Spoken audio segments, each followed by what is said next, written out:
Luna! Ate Luna! Ano ba ginagawa mo? Di ko alam, Samboy. Parang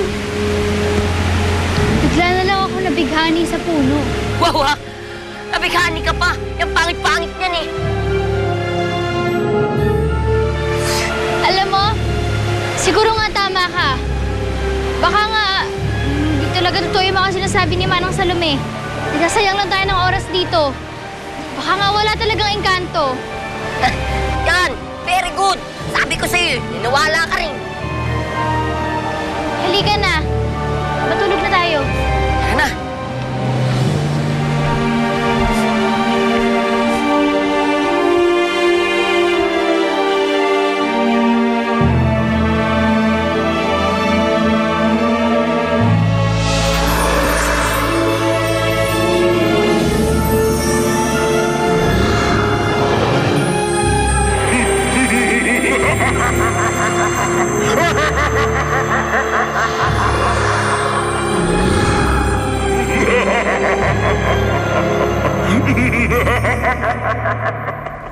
Sige po, Aling Belen. Salamat po. Anak, anong sabi ni Mare? Nakauwi na ba raw ba si Kiko? Wala po siya doon, Inay. May nangyari daw po kay Kiko. Saan natin pupunta yung mga kaibigan mo?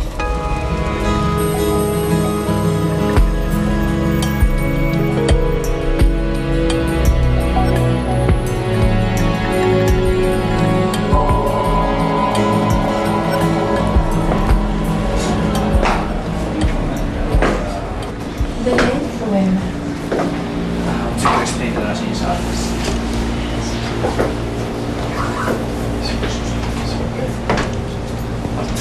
Ano nangyari sa'yo? Sino gumawa sa'yo niyan? Okay na ako. Malayo to sa bituka. Sila Boyong. Sila Boyong gumawa sa akin ito. Hayop sila. Ikaw, okay ka lang? Ano nangyari sa'yo? Tsaka ba't mo kasama yan? Ay, hindi. Nadulas kasi ako sa bahay kaya ako napilayan eh. Pero walang kasalanan si Joaquin. Siya pa ang nagdala sa akin sa ospital eh. Dito ka ba para ipapulis kami? Wala na sa akin ang mga gamit mo. Tinangay ng mga kasama namin traidor. Huwag kang mag-alala. Hindi ko kayo kakasuhan. Makipagtulungan na lang kayo sa akin para mabawi ko yung mga tinangay ng mga kasama niyo.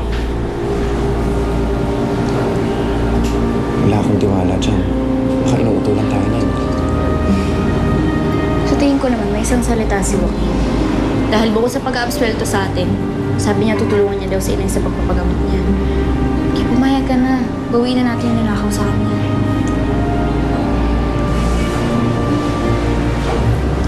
Ano ba yung nawala sa'yo? Well, it's an ancestral heirloom. Ang itim na perlas. Malaki ang partiyan natin. Lalo pa pag nabenta natin to. Kaya samahan mo ko, Tol. Dalhin natin to dun sa kakilala natin sa lahat. Para malaman natin kung magkano halaga nito. Alam ko kung saan dinala ni Boyong yun.